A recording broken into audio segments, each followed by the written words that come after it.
নমস্কার বন্ধুরা, আমি সুশোভন। আপনারা দেখছেন অদ্ভুত অথচ বাস্তব। আজকের ভিডিওর শুরুতেই আপনাদের একটা খবর দেখাবো। বন্ধুরা, এই হেডলাইনটা ভালো করে পড়ুন। যখন সারা বিশ্বের তেলের ট্যাঙ্কারগুলো ভয়ে তাদের ট্র্যাকিং সিস্টেম বা AIS বন্ধ করে দিচ্ছে, তখন ভারতের লৌহ মানবিক সাহস দেখুন। ভারত তার জাতীয় পতাকা ট্রাইকালার বুক ফুলিয়ে ডিসপ্লে করে ইরান উপকূলের একদম গা ঘেঁষে স্ট্রেট অফ হরমুজ পার করছে। কিন্তু ঠিক এর উল্টো দিকে কি হচ্ছে দেখুন। হ্যাঁ বন্ধুরা, পাকিস্তান, যে দেশটিকে নিজের বড় ভাই বা পাই বলে দাবি করত, সেই ইরানের কমান্ডোরাই আজ পাকিস্তানি জাহাজকে মাঝ সমুদ্রে আটকে দিয়েছে। পাকিস্তান মাঝখানে পড়ে আমেরিকার হয়ে দালালি করতে গিয়েছিল, আর তার ফল কি হলো? কেন ভারত আজ এই বিপজ্জনক সমুদ্রে কিং হিসেবে বিচরণ করছে, আর পাকিস্তান কেন ভিখারির মতো দোরগোড়ায় দাঁড়িয়ে আছে? আজকের জিওপলিটিক্যাল বিশ্লেষণে আমরা গভীরে গিয়ে এই রহস্য উন্মোচন করব। পুরো খবরটা শেষ পর্যন্ত দেখুন, কারণ এই খেলার পেছনে লুকিয়ে আছে ডোনাল্ড ট্রাম্পের এক গোপন 15 দফা পরিকল্পনা বা 15 পয়েন্টস পিস প্ল্যান। বন্ধুরা, এই পুরো ঘটনার আসল থিয়েটার বা কেন্দ্রবিন্দু হলো স্ট্রেট অফ হরমুজ। ম্যাপের দিকে ভালো করে তাকালে দেখবেন এটি পারস্য উপসাগর এবং ওমান উপসাগরের মাঝে অবস্থিত একটি অত্যন্ত সরু এবং কৌশলগত জলপথ। এর এক পাশে আছে ইরান এবং অন্য পাশে ওমান ও সংযুক্ত আরব আমিরাত। এই জলপথটি চওড়া বা উইথ মাত্র 21 থেকে 33 মাইলের মতো, কিন্তু এর গুরুত্ব অপরিসীম।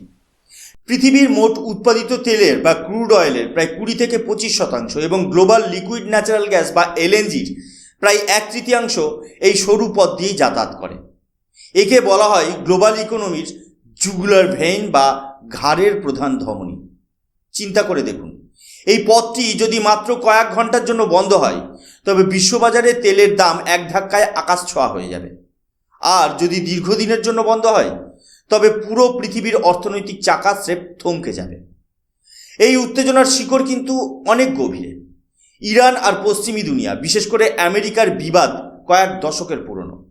ইসলামিক রেভলিউশন বা ইসলামিক বিপ্লবের পর থেকেই ইরানের ক্ষমতা কাঠামো বদলে যায়। এরপর থেকেই ইরান এই হরমুজ প্রণালীকে তাদের সবচেয়ে বড় জিওপলিটিক্যাল উইপেন বা ভূ রাজনৈতিক অস্ত্র হিসেবে ব্যবহার করতে শুরু করে। ইতিহাসের দিকে তাকালে দেখবেন 1980-র দশকের বিখ্যাত ট্যাঙ্কার ওয়ারের সময় ইরান এবং ইরাক একে অপরের তেলের ট্যাঙ্কারগুলোতে আক্রমণ শুরু করেছিল। এই সময় থেকেই আমেরিকা এই অঞ্চলে তাদের নেভি মোতায়েন করে। যখনই ইসরায়েল বা আমেরিকা ইরানের ওপর কোনো ইকোনমিক স্যাংশন বা অর্থনৈতিক নিষেধাজ্ঞা চাপিয়ে দেয়, ইরান সরাসরি পাল্টা হুমকি দেয় যে তারা হরমুজ প্রণালী বা স্ট্রেট অফ হরমুজ সম্পূর্ণ বন্ধ করে দেবে। বর্তমানে পরিস্থিতি আরও জটিল হয়েছে।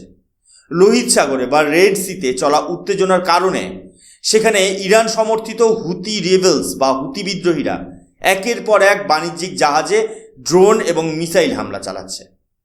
এর ফলে গ্লোবাল শিপিং রুটগুলো এমনিতেই অত্যন্ত বিপজ্জনক হয়ে পড়েছে। অধিকাংশ জাহাজ এখন কেপ অফ গুড হোপ হয়ে ঘুরে যাচ্ছে, যা সময় এবং খরচ দুটোই বাড়িয়ে দিচ্ছে। ঠিক এই আগুনের মধ্যে ঘি ঢেলেছে ইরানের সাম্প্রতিক ঘোষণা। ইরান সাফ জানিয়ে দিয়েছে তারা হরমুজ প্রণালীতে একটি ছাঁকুনি বসাবে, অর্থাৎ শত্রু দেশগুলোর জাহাজ তারা এখান দিয়ে যেতে দেবে না। যারা আমেরিকা বা ইসরায়েলের ঘনিষ্ঠ, তাদের জন্য এই পথ এখন ডেথ ট্র্যাপ বা মৃত্যুর ফাঁদ। কিন্তু এই হোস্টাইল আর নন হোস্টাইলের সংজ্ঞায় ভারত আর পাকিস্তান কোন জায়গায় দাঁড়িয়ে আছে? ইরান কেন এক পক্ষকে লাল কার্পেট বিছিয়ে দিচ্ছে আর অন্য পক্ষকে মাঝ সমুদ্রে হুমকি দিচ্ছে? এখানেই লুকিয়ে আছে আজকের ভিডিওর আসল টুইস্ট। বন্ধুরা, এবার আলোচনা করা যাক ভারতের সেই দুর্দান্ত সাহসের গল্প, যা এই মুহূর্তে গ্লোবাল জিওপলিটিক্সে আলোচনার শীর্ষে। গত কয়েকদিনে ভারতের দুটি বিশাল LPG ট্যাঙ্কার জগবসন্ত এবং পাইন গ্যাস অত্যন্ত সফলভাবে এবং কোনো বাধা ছাড়াই হরমুজ প্রণালী বা স্ট্রেট অফ হরমুজ পার করেছে। মনে রাখবেন, এর আগেও ভারতের নন্দা দেবী এবং শিবালিক নামের দুটি জাহাজ ঠিক একইভাবে এই পথ অতিক্রম করেছিল। কিন্তু এবারের ঘটনাটি একটু আলাদা এবং অনেক বেশি সিগনিফিক্যান্ট। বন্ধুরা, এই আর্টিকেলের হেডলাইনটি একটু গভীরভাবে লক্ষ্য করুন। সাধারণ বাণিজ্যিক জাহাজগুলো অভ্যন্তরীণ জলসীমা বা ইন্টারন্যাশনাল ওয়াটার ব্যবহার করে চলাচল করে, কিন্তু ভারতীয় জাহাজগুলো এবার আন্তর্জাতিক রুট ছাড়া ইরানের উপকূলের এতটা কাছ দিয়ে গেছে যে ম্যাপে দেখলে মনে হবে তারা ইরানকে স্পর্শ করে বা এক প্রকার হাগ করে বেরিয়ে যাচ্ছে। এর পেছনে রয়েছে ভারতের একটি মাস্টার প্ল্যান। প্রথমত, ইরান ভারতকে একটি বিশেষ সেফ প্যাসেজ বা নিরাপদ করিডোর দিয়েছে। যখন অন্যান্য দেশের জাহাজগুলো নিজেদের আইডেন্টিটি বা পরিচয় লুকানোর জন্য তাদের এআইএস ট্র্যাকিং বন্ধ করে অন্ধের মতো সমুদ্রে পাড়ি দিচ্ছে, তখন ভারত সম্পূর্ণ উল্টো পথে হেঁটেছে। ভারতীয় নেভি অর্থাৎ ইন্ডিয়ান নেভি এই জাহাজগুলোকে কড়া পাহারায় এসকর্ট করছিল। কিন্তু সবচেয়ে বড় বার্তা ছিল জাহাজের মাছ তুলে সগর্বে উঠতে থাকা ভারতের জাতীয় পতাকা। ভারত এখন লুকোচুরি না করে ওপেনলি নিজের সভারেনিটি বা সার্বভৌমত্ব প্রজেক্ট করছে। এর মাধ্যমে তেহরানকে ভারত এই বার্তাই দিয়েছে যে ভারত কোনো চোর বা অনুপ্রবেশকারী নয়, বরং ইরান উপকূলের পাশে আমরা দুটি বন্ধু রাষ্ট্র হিসেবে আমাদের আইনগত অধিকার বা রাইট অফ ট্রানজিট প্যাসেজ প্রয়োগ করছি। ভারত আজ ইরানের সাথে এমন এক কূটনৈতিক ভারসাম্য বা ডিপ্লোম্যাটিক ব্যালেন্স তৈরি করেছে যেখানে চরম উত্তেজনার মাঝেও ভারতের এনার্জি সিকিউরিটি বিঘ্নিত হবে না বা হচ্ছে না। যেখানে অন্যান্য দেশ ইন্স্যুরেন্স প্রিমিয়াম বা বাড়তি খরচের ভয়ে কাঁপছে, সেখানে ভারত নিজের ট্যাঙ্কারগুলোতে 47,000 টনেরও বেশি এলপিজি নিয়ে সগর্বে ঘরে ফিরছে। এটি হলো বর্তমান ভারতের নিউ স্টেটক্রাফট, যা প্রমাণ করে যে আমরা আর কেবল দর্শক নই, আমরা এই সমুদ্রের অন্যতম প্রধান নিয়ন্ত্রক। বন্ধুরা, ভারতের এই বীরত্বের গল্পের উল্টো দিকে তাকালে আমরা দেখতে পাই পাকিস্তানের এক করুণ কমেডি অফ এরর্স। পাকিস্তান সরকার ইদানিং বিশ্বমঞ্চে খুব বড় মাপের মিডিয়েটর বা মধ্যস্থতাকারী সাজার চেষ্টা করছে। তারা চাইছে কাতার বা ওমানের মতো নিজেকে জাহির করতে, যাতে আমেরিকার কাছে তাদের গুরুত্ব বাড়ে। ঠিক এই উদ্দেশ্য নিয়েই পাকিস্তানের বর্তমান সেনাপ্রধান আসিম মুনির এবং তাদের বেসামরিক সরকার আমেরিকার ডোনাল্ড ট্রাম্প প্রশাসনের দেওয়া একটি 15 দফা শান্তি প্রস্তাব বা 15 পয়েন্ট পিস প্ল্যান নিয়ে তড়িঘড়ি করে ইরানের দরজায় কড়া নেড়েছিল। আমেরিকা আসলে চেয়েছিল পাকিস্তানের কাঁধে বন্দুক রেখে ইরানকে একটি নির্দিষ্ট শর্তে আলোচনার টেবিলে নিয়ে আসতে এবং পরোক্ষভাবে চাপে ফেলতে। কিন্তু ইরান তো আর কাঁচা খেলোয়াড় নয়। তেহরান খুব ভালো করেই জানে কার পেছনে কার হাত রয়েছে। ইরান সাফ জানিয়ে দিল যে তারা এই মুহূর্তে আমেরিকার সাথে কোনো ধরনের আলোচনায় বসার মানসিকতাতেই নেই। বন্ধুরা, এই হেডলাইনটা খুব ভালো করে দেখুন। ইরান শুধু প্রস্তাব ফিরিয়ে দেয়নি, বরং সরাসরি পাকিস্তানকে বিশ্বমঞ্চে এক্সপোজ করে দিয়েছে। ইরানের পক্ষ থেকে বলা হয়েছে যে পাকিস্তান আসলে নিরপেক্ষ মধ্যস্থতাকারী নয়, বরং তারা আমেরিকার একটি ইনফরমেশন ওয়ারফেয়ার বা তথ্যযুদ্ধের হাতিয়ার হিসেবে কাজ করছে। ইরানের ক্ষোভ এখানেই থামেনি। পাকিস্তান যখন একদিকে বন্ধুত্বের কথা বলছে, তখন অন্যদিকে আমেরিকার হয়ে দালালি করার ফল হাতে নাতে পেয়েছে তারা। ফলাফল কি হলো? ক্ষুব্ধ ইরান সরাসরি পাকিস্তানি জাহাজ বা পাকিস্তানগামী জাহাজগুলোকে আটকে দেওয়া শুরু করলো। গত কয়েকদিনে আপনারা দেখেছেন সেক্সটন বা সেলেনে নামক একটি বড় কন্টেনার জাহাজ, যা সংযুক্ত আরব আমিরাতের শারজা থেকে করাচি যাচ্ছিল, তাকে হরমুজ প্রণালীতে গতিরোধ করে ইরানের আইআরজিসি। ইরানের নেভি সেই জাহাজকে কড়া কমান্ডো দিয়ে মাঝপথ থেকে ঘুরিয়ে দিয়েছে এবং সাফ জানিয়ে দিয়েছে তোমাদের কাছে ট্রানজিট পারমিশন নেই। বন্ধুরা, এটাকে বলে জিওপলিটিক্যাল চর। যেখানে ভারতের জাহাজগুলোকে ইরান লাল কার্পেট বিছিয়ে দিচ্ছে, সেখানে পাকিস্তানের জাহাজকে হোস্টাইল বা শত্রু হিসেবে গণ্য করা হচ্ছে। একবার ভাবুন, পাকিস্তানের জ্বালানি আমদানির প্রায় 100% নির্ভর করে এই হরমুজ প্রণালীর উপর, আর সেই প্রাণের পথেই তাদের আজ প্রবেশাধিকার কেড়ে নেওয়া হয়েছে। পাকিস্তান ভেবেছিল আমেরিকার পা চেটে তারা বড় হবে, কিন্তু দিন শেষে তারা না পেল আমেরিকার পূর্ণ সমর্থন, না পেল ইরানের বন্ধুত্ব। এটাই হলো পাকিস্তানের আধুনিক ইতিহাসের সবচেয়ে বড় স্ট্র্যাটেজিক ফেলিওর। বন্ধুরা, এতক্ষণ তো ভারত আর পাকিস্তানের সাহসের পার্থক্য দেখলেন, কিন্তু অনেকের মনেই একটা প্রশ্ন জাগতে পারে, ভারত কি তবে ইরানের উপর পুরোপুরি নির্ভরশীল? কাল যদি ইরান কোনো কারণে ভারতের উপর চটে যায়, তবে কি আমাদের তেল বা এলপিজি আসা বন্ধ হয়ে যাবে না? এখানেই লুকিয়ে আছে ভারতের আসল মাস্টার স্ট্রোক। ভারত গত 5 বছর ধরে অত্যন্ত গোপনে এবং সুপরিকল্পিতভাবে একটি এনার্জি ডাইভার্সিফিকেশন প্ল্যান বাস্তবায়ন করেছে। বন্ধুরা, এই চাঞ্চল্যকর রিপোর্টটি এবং এর ভেতরের ডেটাগুলো খুব ভালো করে লক্ষ্য করুন। 2020 সালে ভারতের মোট তেলের আমদানির প্রায় 61% আসত এই হরমুজ প্রণালী বা স্ট্রেট অফ হরমুজ দিয়ে। 2021 সালেও এই নির্ভরশীলতা একই জায়গায় ছিল, কিন্তু 2022 সাল থেকে, বিশেষ করে রাশিয়া ইউক্রেন যুদ্ধ শুরু হওয়ার পর থেকে ভারত তার এনার্জি ইম্পোর্টেন্ট স্ট্র্যাটেজি আমূল বদলে ফেলে। ভারত বুঝতে পেরেছিল যে একটি মাত্র সরু জলপথের ওপর দেশের অর্থনীতিকে টিকিয়ে রাখা হবে এক প্রকারের আত্মঘাতী সিদ্ধান্ত। তাই ভারত রাশিয়া থেকে রেকর্ড পরিমাণ তেল কেনা শুরু করে। আর রাশিয়ার এই তেলের সিংহভাগই কিন্তু হরমুজ প্রণালী দিয়ে আসে না, বরং তা আসে ড্যানি স্ট্রেট বা সুয়েজ ক্যানেল এবং এমনকি কেপ অফ গুড হোপের মতো লম্বা রুট দিয়ে।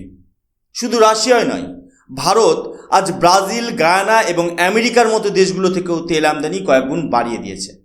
ফল কী হলো? আজ 2026 সালের প্রথম দিকে দাঁড়িয়ে ভারতের হরমুজ প্রণালীর ওপর নির্ভরশীলতা 61% থেকে কমে মাত্র 33% নেমে এসেছে। এর মানেটা বুঝুন বন্ধুরা, একেই বলে স্ট্র্যাটেজিক ফ্লেক্সিবিলিটি। আজ ভারত এতটাই আত্মবিশ্বাসী যে কাল যদি কোনো চরম উত্তেজনার কারণে হরমুজ প্রণালী সম্পূর্ণ বন্ধও হয়ে যায়, তবে ভারতের অর্থনীতি ধসে পড়বে না। ভারত আজ প্রমাণ করে দিয়েছে যে আমরা প্রয়োজনে লম্বা এবং ব্যয়বহুল রুট বেছে নিতে রাজি আছি, কিন্তু কোনো একটি নির্দিষ্ট দেশের মেজাজ বা একটি নির্দিষ্ট জলপথের ভাগ্যের ওপর ভারতের 140 কোটি মানুষের ভবিষ্যৎকে ছেড়ে দেব না। এটি হলো ভারতের আসল ভূরাজনৈতিক বিজয় বা জিওপলিটিক্যাল ভিক্টরি। বন্ধুরা, বর্তমান পরিস্থিতি বিশ্লেষণ করলে মনে হচ্ছে ইরান এখন এই হরমুজ প্রণালী বা স্ট্রেট অফ হরমুজকে একটি বিশ্বজনীন জলপথের বদলে যেন একটি প্রাইভেট মেম্বারশিপ ক্লাবের মতো চালাচ্ছে। তারা সম্প্রতি আইএমওকে একটি কড়া চিঠি দিয়ে পরিষ্কার জানিয়ে দিয়েছে এই ক্লাবে সবার এন্ট্রি নেই। ইরান বলেছে, যারা আমেরিকা বা ইসরায়েলের সাথে সরাসরি বা পরোক্ষভাবে যুক্ত অথবা যারা মধ্যপ্রাচ্যে পশ্চিমী আগ্রাসনকে সমর্থন করছে, তাদের জাহাজ এই পথ দিয়ে যাওয়ার কথা কল্পনাও করতে পারবে না। এমনকি কিছু কিছু রিপোর্টের দাবি অনুযায়ী ইরান নির্দিষ্ট কিছু দেশের জাহাজের কাছ থেকে প্রায় $2 মিলিয়ন বা 19 কোটি টাকার কাছাকাছি মেম্বারশিপ ফি বা ট্রানজিট ফি দাবি করেছে। কিন্তু এই কঠোর নিয়মের মধ্যেও ভারত একটি অত্যন্ত বিরল ব্যতিক্রম। কেন? কারণ ভারতের সাথে ইরানের সম্পর্ক শুধু তেল কেনা বেচার নয়, আর এর পেছনে আছে ভারতের একটি বিশাল স্ট্র্যাটেজিক ইনভেস্টমেন্ট, চাবাহার পোর্ট বা চাবাহার বন্দর। বন্ধুরা, এই হেডলাইনটা খুব গুরুত্বপূর্ণ।